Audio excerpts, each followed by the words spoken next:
अमिताभ दुबे जी, मंच पर विराजमान हम सबके श्रद्धेय संत आदरणीय डॉक्टर युधिष्ठिर लाल महाराज जी, जो पिछले कई वर्षों से अपने नेतृत्व में कई सेवा कार्यों को संचालित तो करते हैं, चाहे वो धार्मिक आयोजन हो, सामाजिक आयोजन हो, लेकिन चिकित्सा से जुड़ी हुई सेवा जो छत्तीसगढ़ में पूज्य शतानी दरबार तीर्थ ने की है, संत जी के नेतृत्व में जो काम हुआ है, वो आज भी मील का पत्थर है। हम उनके श्री चरणों में नमन करते हुए, उनकी सेवाओं से सीख लेते हुए, उनसे प्रेरणा और आशीर्वाद लेते हुए आज ये कार्यक्रम कर पा रहे हैं। जब कैंसर की कोई अवेयरनेस नहीं होती थी और उसका इलाज भी नहीं हो पाता था, तो मुझे ध्यान में है कि संत जी के आदेश पे उनके सेवादारी आदरणीय श्री अर्जुन जी, जो आज नहीं हैं, सैकड़ों हजारों लोगों का मुंबई में जाकर उन्होंने इलाज करवाया था संत जी की प्रेरणा और आशीर्वाद से। तो ऐसे पूज्य संत जी का यहाँ पर आगमन हुआ है। मैं पुनः चाहूंगा जोरदार तालियों से हम उनके श्री चरणों में धन्यवाद अर्पित करें कि वो आज यहाँ आए हैं। लेकिन नशा मुक्ति अभियान ये एक लाइन नहीं है, ये एक चुनौती है, ये एक संघर्ष का काम है। और ऐसे कार्यक्रम में जो चुनौती से भरा है, मुख्य अतिथि भी ऐसे व्यक्ति हैं जिन्होंने जीवन में केवल चुनौतियां ही चुनौतियां ली हैं। वो है माननीय अरुण साहब जी, जो आज मुख्य अतिथि के रूप में हम सबके बीच में विराजमान हैं, आज इस कार्यक्रम का शुभारंभ करने जा रहे हैं। मुझे ध्यान में आता है कि जब 2-3 वर्ष पहले यहाँ पर सरकार किसी और दल की थी और आप लोकप्रिय सांसद के रूप में बिलासपुर क्षेत्र की जनता के कार्यों में लगे थे। परसेप्शन कुछ ऐसा था कि जो सरकार है वो रिपीट होगी और उसे कोई नहीं हरा सकता। और जब माननीय अरुण साहब जी को प्रदेश अध्यक्ष जी का दायित्व दिया गया था, तो कई इनके शुभचिंतक कह रहे थे कि मतलब ये क्या हो गया, ये तो संघर्ष का, चुनौती का समय है जिसको जीतना बहुत मुश्किल है। यही छत्तीसगढ़ में एक वातावरण बना दिया गया था। लेकिन ये अरुण साहब जी ही हैं जिन्होंने न सिर्फ उस दायित्व को स्वीकार किया, बल्कि ऐसी सफलता अर्जित करके दिलवा दी जो छत्तीसगढ़ के इतिहास में भारतीय जनता पार्टी को पहली बार मिली। 54 सीटें जीतकर भारतीय जनता पार्टी की सरकार बनी और सबसे अधिक वोट परसेंटेज भी मिला। रायपुर ने एक शख्सियत को हमेशा देखा है, हर आयोजन में देखा है, हर दुख सुख में देखा है। ऐसे आदरणीय संजय श्रीवास्तव जी, जो पिछले 35-40 साल से सेवा कार्य में लगे हैं, लेकिन लोग अभी भी कहते हैं कि वो हैं भी इतनी उम्र के। मैं गलत तो नहीं बोल रहा हूँ, तालियां बजाकर आप साथ दे सकते हैं। ऐसे आदरणीय हमारे बड़े भाई भारतीय जनता पार्टी में अनेक दायित्वों को सफलतापूर्वक निभाकर आज प्रदेश महामंत्री के दायित्व पर हैं और आज आप कार्यक्रम में आए। आपके स्वागत के साथ आपके लिए बहुत सारी शुभकामनाएं भी हम दे रहे हैं। सिंधी समाज भारत देश में अग्रणी भूमिका निभाता है सेवा कार्यों में और अनेक संस्थाएं, अनेक पंचायतें इसके लिए काम कर रही हैं। ऐसी ही बहुत ही प्रमुख संस्थाओं के प्रतिनिधि अध्यक्ष, जिसमें हमारी भारतीय सिंधु सभा जो आरएसएस का ही एक अंग है, राष्ट्रीय स्तर पर इसकी बड़ी ख्याति है, बड़े सेवा कार्य इसके होते आए हैं। हमारे इसके प्रदेश इकाई के अध्यक्ष आदरणीय लदाराम निर्मानी साहब, आप यहाँ आए हैं, इस कार्यक्रम में जुड़े हैं, आपका हम आभार कर रहे हैं, स्वागत कर रहे हैं। पूज्य छत्तीसगढ़ सिंधी पंचायत, जिसने छत्तीसगढ़ बनने के बाद सिंधी समाज का यहाँ पर काम देखा, ऐसी प्रतिष्ठित संस्था के निर्वाचित अध्यक्ष जो चुनाव जीत कर आए हैं, महेश देरानी जी भी यहाँ पर मौजूद है, उनका भी हम अभिनंदन कर रहे हैं। एक संस्था जिसने पूरे विश्व में सेवा में अलग पहचान बनाई, जो शोक सभाएं होती थी उसमें भी अनुशासन लाने का काम किया और अनेक सेवाओं को संचालित जो संस्था कर रही है, बढ़ते कदम उसके अध्यक्ष आदरणीय सुनील छटवानी जी, बंटी जुगनानी जी और राजू ममतानी जी, उनकी पूरी टीम यहाँ मौजूद है। सभी का मैं बहुत स्वागत कर रहा हूँ। सिंधी समाज में महावीर नगर पंचायत एक हमारी ऐसी है जो एक मोहल्ले की पंचायत है, लेकिन उसके सेवा कार्यों में कोई कमी नहीं है। आज मैं दावे से कहता हूं कि जो हमारी महतारी बंधन योजना चल रही है, उसका सबसे ज्यादा लाभ अगर आप देखेंगे तो मैं वहां की हमारी महिलाएं ले रही है। ये इनकी जागरूकता है। उनके अध्यक्ष अजय जयसिंघानी यहाँ मौजूद है, उनका अभिवादन करना। और ये जो कार्यक्रम हुआ जिनके सपोर्ट से ऐसे हमारे शहर की स्वास्थ्य व्यवस्था को संभाल रहे डॉक्टर मिथिलेश चौधरी जी जो सीएमएचओ हैं, उनकी पूरी टीम, उनका ही पूरा सेटअप है। डॉक्टर अमित एम्स से यहाँ पर आए, ऑन्कोलॉजिस्ट हैं, कैंसर स्पेशलिस्ट हैं। डॉक्टर स्मिथ आएंगे और भी हमारे कुछ डॉक्टर साहब आएंगे। आयुष्मान कार्ड का भी आयोजन इनकी तरफ से आज यहाँ रखा गया है, तो एक जोरदार तालियों का वंदन इनके लिए भी।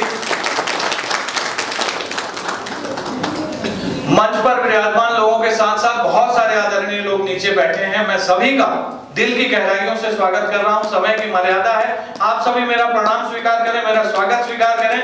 हमारे प्रिय भ्राता आदरणीय उदयलाल सदानी जी भी आज समय निकालकर इस कार्यक्रम में शामिल हुए हैं। जोरदार तालियों से हम उनका अभिवादन। आदरणीय हमारे मुखी भजनदास तलरेजा साहब यहाँ आए, उनका मीडिया के हमारे साथी बहुत ही बेहतरीन अंदाज में हमारे भाई गौरव चश्मा पहनकर पीछे बैठे हुए हैं, पूरे कार्यक्रम का आनंद ले रहे हैं और इनको हम पत्रकारों में बहुत ही स्मार्ट पत्रकार मानते हैं। भाई राजेश मिश्रा जी हैं, सभी हमारे पत्रकार, भैया एबीएन न्यूज से पीयूष मिश्रा जी, सभी लोगों का मैं अभिवादन करता हूं। समय की मर्यादा है, 2 मिनट में स्वागत के बाद विषय को रखूं।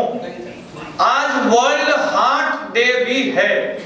आज आप लोगों ने कई लेख ऐसे पढ़े होंगे जिसमें आपको सुनने को पढ़ने को मिला होगा कि 22 साल 20 साल 18 साल के लोगों की भी हार्ट अटैक से मृत्यु हुई है। बहुत सारे हम लोग कारण सुनेंगे कि तंबाकू का सेवन या कोई सूखा नशा करने से या दिनचर्या से बहुत सारी चीजों से हार्ट अटैक भी होता है। लेकिन ये जो युवा पीढ़ी जो 20 साल की है, 30 साल की है, 40 साल की है, ये आज हार्ट अटैक की चपेट में है। आज वर्ल्ड हार्ट डे पे ये प्रोग्राम हो रहा है। यहाँ बैठा हुआ हर व्यक्ति आज यहाँ से संकल्पित होकर के जाए, ना सिर्फ अपने दिल की रक्षा करेगा, ना सिर्फ अपने परिवार के दिलों की रक्षा करेगा, बल्कि पूरे समाज के लिए एक योद्धा बनकर ये कोशिश करे कि हार्ट अटैक किसी को नहीं होना चाहिए, और हो रहा है तो समुचित उसका इलाज हो जाए और उसकी जान हार्ट अटैक से न जाए, इसकी चिंता हम करें। क्योंकि एक डराने वाला आंकड़ा सामने आया है कि भारत देश में मरने वाला हर चौथा आदमी हार्ट अटैक से मरता है। हर चौथा आदमी। ये बीमारी कितनी हमको चपेट में ले चुकी है। आज की व्यस्त दुनिया में हम लोग इस बात को सोच नहीं पा रहे हैं, समझ नहीं पा रहे हैं। इससे बचने की जरूरत है। इसी के लिए जागरूकता अभियान है। नशे और हार्ट अटैक का बड़ा कनेक्शन है, इसीलिए नशा मुक्ति से इसको जोड़ा गया है। कैंसर के बारे में आप सभी को जानकारी है। जब राज्यसभा में आदरणीय पिछले हमारे स्वास्थ्य मंत्री मनसुख मांडविया जी ने आंकड़ा रखा तो मैं हैरान हो गया कि 3 साल में भारत देश में 24 लाख कैंसर के नए मरीज, और पिछले 3 सालों में जो उससे पहले डिटेक्ट हुए थे मरीज जो इलाज करा रहे थे, उसमें 3 सालों में 22 लाख लोगों की मृत्यु केवल कैंसर से।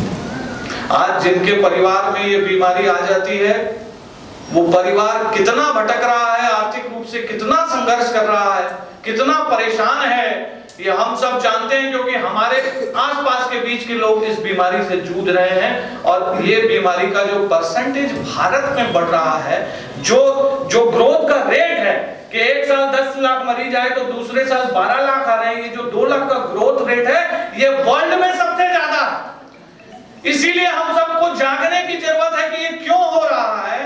और अगर हो गया किसी को और हमसे कोई कहता है कि भैया हमारी मदद कर दीजिए, क्या करें, तो हमारे पास जवाब नहीं रहता। अगर जवाब हाँ भी देते हैं तो सहायता नहीं कर पाते, क्योंकि हमको पता नहीं है कि इसके सरकारी इलाज कहाँ होते हैं। प्राइवेट अस्पतालों में जो सक्षम है वही इलाज करा पाते हैं, लेकिन बीमारी अमीर और गरीब देखकर नहीं आ रही। तो इसीलिए आज सीएमएचओ साहब की पूरी टीम यहाँ है जो ये बताएगी, वो खुद भी बताएंगे कि भगवान न करे अगर किसी को ये बीमारी हो जाती है तो सरकारी इलाज कैसे होता है, कहाँ होता है। डॉक्टर साहब बताएंगे कि इन बीमारियों को अर्ली स्टेज में पकड़ने के लक्षण क्या हैं। कैंसर को अगर पकड़ते हैं कई लोग तो तीसरे चौथे स्टेज पर, तब तक बहुत देर हो जाती है, तब तक वो आदमी बच नहीं पाता। तो अर्ली डिटेक्शन कैसे हो, ऐसी बहुत सारी बातें होंगी। ये अभियान आज शुरू हो रहा है, रुकेगा नहीं। छत्तीसगढ़ के हर जिले में जाएगा, युवाओं के लिए उनके कॉलेज में जाएगा, स्कूलों में जाएगा, सोसाइटीज पे जाएगा। और आप सबके माध्यम से अगर आप लोग रेडी हैं और हाँ कहते हैं तो हाथ ऊपर करके बताइए कि आप सबके माध्यम से छत्तीसगढ़ के कोने कोने में जाएगा। तो हम सब आज वर्ल्ड हार्ट डे पे एक संकल्प ले रहे हैं हमारे पूज्य संत जी के सामने, हमारे मुख्य अतिथि डिप्टी सीएम आदरणीय अरुण साहब के सामने, सभी अतिथियों के सामने, कि आज से अभी से हम सब इस जन जागरूकता अभियान का हिस्सा हैं, इसके प्रमुख सेनापति हैं। हार्ट अटैक के खिलाफ, कैंसर के खिलाफ, नशे के खिलाफ हम एक जंग का ऐलान कर रहे हैं और आप सबका सहयोग रहा तो इसमें जरूर हम बेहतर प्रदर्शन करेंगे। तो इन्हीं शुभकामनाओं और इसी रिक्वेस्ट के साथ मैं आप सभी का बहुत बहुत आभार व्यक्त करता हूं। मंचस्थ जितने अतिथि हैं उन्होंने अपना कीमती समय निकाला है, मैं उन्हें प्रणाम करके उनका भी आभार करता हूं। और मैं फिर कहूंगा कि ये चुनौती बड़ी है, लेकिन चुनौती का सामना करने वाले बहुत से लोग आपको दिखाई देंगे, क्योंकि किसी ने बहुत खूब कहा है कि संघर्ष की राह जो चलता है रास्ते वही बदलता है, और एक बार जिसने सीख लिया अंधेरों से लड़ना, सूरज बनकर वही निकलता है। सूरज बनकर वही।